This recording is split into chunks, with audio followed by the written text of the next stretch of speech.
Banner తట్టుకోవడం వల్లనే కింద పడిపోయానని అమ్మవారి దయతో తనకు ఎలాంటి గాయాలు కాలేదని మాజీ ఎంపీ విహెచ్ తెలిపారు. ఇక బీసీల మంచి కోసం జరుగుతున్న ఉద్యమం ముందు తనకు తగిలిన దెబ్బ పెద్దగా ఇబ్బంది పెట్టలేదన్నారు.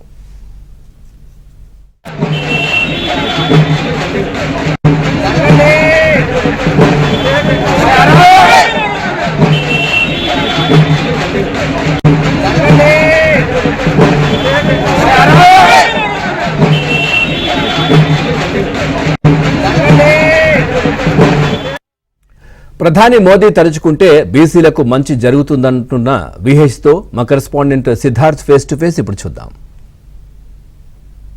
తెలంగాణ వ్యాప్తంగా చేపట్టినటువంటి బంద్ విజయవంతమైందని కాంగ్రెస్ నేతలు చెప్తా ఉన్నారు. ప్రస్తుతం కాంగ్రెస్ నేత విహెచ్ ఉన్నారు, ఆయనతో మాట్లాడతాం. సార్, సోషల్ మీడియాలో కానీ మొత్తం మీరే కనిపిస్తూ ఉన్నారు. ర్యాలీ చేసేటప్పుడు మీరు కింద పడ్డట్టు, మీకు దెబ్బలు తగిలినట్టు చెప్తా ఉన్నారు. అసలు ఏమైంది, ఎట్లా పడ్డారు? ఏం లేదు, బ్యానర్ పట్టుకొని నడుస్తున్నాం. ఏంటంటే అన్ని పార్టీల పిలుపు బంద్ సక్సెస్ చేయాలనే బ్యానర్ తీసుకొని అందరు పట్టుకున్నారు.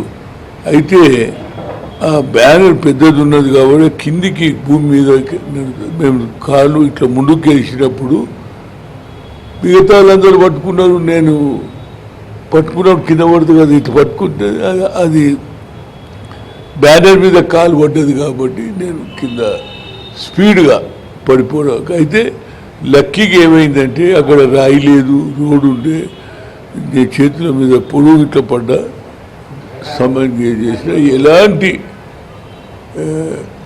నొప్పి కానీ దెబ్బ కానీ ఏం జరగలేదు. అది భగవంతుని ఆలోచన, అమ్మవారి దయ వల్ల మేము తీసుకున్నటువంటి నిర్ణయం. ఎంతసేపటికి కొందరు రేవంత్ రెడ్డి తప్పు, ప్రభుత్వాన్ని తప్పు అని అందరు పాస్ చేసిండ్రు, అందరూ ఒప్పుకున్నారు. దానికి 150 కోట్లు పెట్టినాం. అన్ని జిల్లాలో తిరిగినాక ఇప్పుడు కొత్త ఆలోచన ఏంటంటే, ఎప్పుడైతే కోర్టు కొట్టేసినాక కొత్త ఆలోచనలు ఉన్నాయి. ఏది చెప్పినా నేను, ఎందుకంటే నేను 11 ఏళ్ళు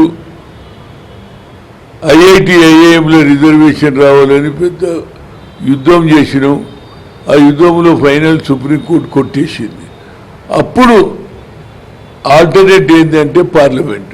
మీరు యూపీఏ చైర్పర్సన్, మీరు మన్మోహన్ సింగ్ గారు ప్రధానమంత్రికి చెప్తే ఆయన బిల్లు పెడతాడంటే ఆయన ఇమీడియట్గా చెప్పింది వితిన్ ఒక 20 డేస్లోనే బిల్ పెట్టడం జరిగింది. ఆ 20 డేస్లో బిల్లు అందరూ ఎంపీలు ఏదైతే న్యాయమైన కోరిక అని అన్ని ఎంపీలు, అదేవిధంగా లల్లు ప్రసాద్ యాదవ్ అందరు కలిసి అంటే ఈ లెక్కన మీరు చెప్తున్న దాని ప్రకారము ఇప్పుడు నరేంద్ర మోడీ తలుచుకుంటే తెలంగాణలో బీసీలకు 42% రిజర్వేషన్ సాధ్యం అవుతుంది అంటున్నారా? అది ఓన్లీ ఒకటే దీని మీద ఇచ్చేముందంటే,